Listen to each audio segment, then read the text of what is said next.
Hai guys, apa kabar kalian? Oke guys, kali ini aku mau kasih tahu tentang bagaimana bekerja di Australia ya guys. Jadi bekerja di Australia itu memang agak susah ya guys ya.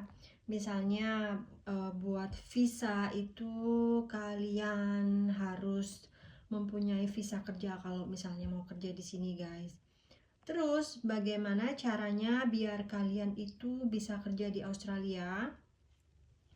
Jadi, pemerintah Australia itu mempunyai program dengan pemerintah Indonesia ya, yaitu namanya Work Holiday Visa. Jadi, Work Holiday Visa itu visanya seperti kalian bisa bekerja di sini, tapi setelah itu kalian juga boleh berlibur. Nah, caranya bagaimana Kak? Oke, aku jelasin ya guys.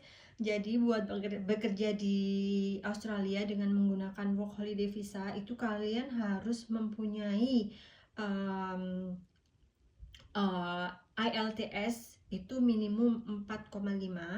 Itu artinya bahasa Inggris kalian harus aktif ya guys ya. Jadi IELTS itu seperti tes bahasa Inggris. Itu 4,5 minimum. Terus habis gitu umur kalian itu harus minimum 18 tahun sampai 30 tahun guys. Jadi kalau misalnya kalian lewat dari 30 tahun itu nggak boleh ya guys ya.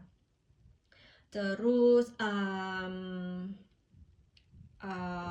uang tabungan itu harus di 5.000 dolar. Jadi sekitar 52-an juta ya guys ya. Itu harus ya. Terus kalau misalnya kalian masih kuliah itu boleh guys. Jadi misalnya kuliah tapi kuliahnya itu harus minimum semester 4 ya. Jadi boleh ikut tapi harus semester 4 terus mengajukan di WHV tadi guys. Jadi WHV itu Work Holiday Visa ya guys.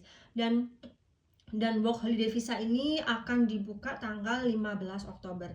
Jadi di situ kuotanya buat orang Indonesia itu sekitar 5.000. Jadi 5.000, sekitar 5.000 atau 5.500 kalau nggak salah ya. Jadi sekitar 5.000-an itu khusus buat orang Indonesia guys.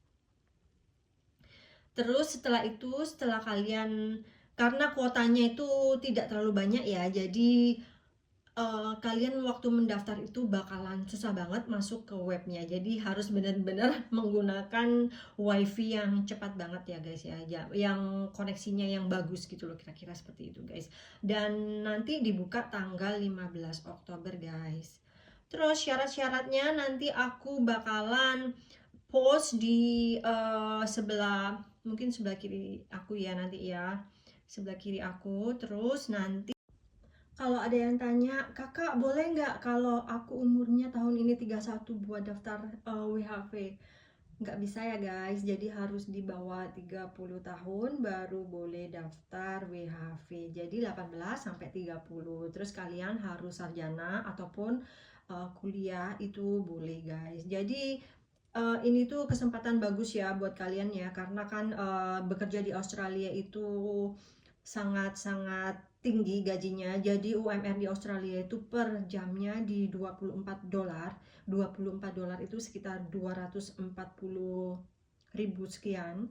Dan kalian itu kalau kerja di sini bakalan gajinya tinggi. Tapi memang kehidupan di sini itu sangat-sangat living costnya sangat tinggi sekali ya guys. Jadi menurut aku kalau misalnya kalian diterima kerja di Australia itu sebaiknya kalian ambil daerah yang agak-agak remote ya. Maksudnya agak remote itu misalnya ke daerah Perth atau daerah yang bukan di kota besar kayak di Sydney, Melbourne itu bakalan mahal sekali ya. Kalau menurut aku, saran aku itu kalian kerjanya di daerah yang kayak Perth kayak gitu-gitu guys. Terus yang agak-agak remote kayak Adelaide seperti itu. Terus berapa sih kisaran apartemen di Australia? Ya, ini Australia itu sangat mahal sekali ya. Jadi apartemen di sini itu satu bulannya itu bisa berkisar di 20 sampai 25 jutaan sampai 30 jutaan guys. Jadi sangat-sangat tinggi sekali ya apartemen di sini itu harganya. Jadi kalau kalian misalnya diterima tuh di sini, biasanya kalian bisa sharing sama teman kalian begitu guys. Terus kira-kira gajinya berapa tuh guys kalau misalnya kerja jadi WHV? Kalau itu tergantung kamu kerjanya ya. Kalau misalnya kamu kerja dari full time itu ya pasti banyak. Minimum itu sekitar 50 juta itu kalian bisa dapetin guys. Jadi kalau misalnya buat living costnya sekitar 25 jutaan, kalian masih bisa kantongin sekitar 20-an juta gitu guys. Lumayan kan? Karena aku punya banyak teman WHV ini, jadi aku banyak informasi juga dari mereka guys ya. Terus apalagi ya, sepertinya itu aja aku yang bisa kasih info ke kalian. Jadi buat kalian yang pengen tahu apa itu WHV, kalian bisa google ya, Work Holiday Visa. Jadi itu mantep banget kalau kalian bisa tembus ke Australia dengan menggunakan visa tersebut guys. Jadi karena ya itu tadi, masuk ke Australia itu sangat susah ya guys ya. Terus daftarnya di mana? Nanti aku kasih linknya di bawah nanti ya guys ya. Terus IELTS itu apa sih kak? Jadi IELTS itu seperti kayak di Indonesia kan ada kayak tes TOEFL kayak gitu-gitu ya guys. Jadi kalau Australia itu tesnya pakai IELTS. Jadi IELTS. Jadi seperti itu. Jadi skornya minimum 4,5. Memang kalian kalau kerja di sini harus fasih bahasa Inggris ya guys. Jadi nggak bisa yang cuman sepatah dua kata bisa bahasa Inggris gitu, nggak boleh. Jadi harus fasih karena IELTS 4,5 itu termasuk tinggi ya guys ya. Oke guys, kali ini terima kasih udah lihat YouTube aku yang buat hari ini. Dan buat kalian yang mau war buat nanti work holiday visa, aku ucapkan selamat ya. Nanti selamat war maksudnya. Semoga kalian mendapatkan kuota tersebut ya guys ya. Oke, terima kasih teman-teman.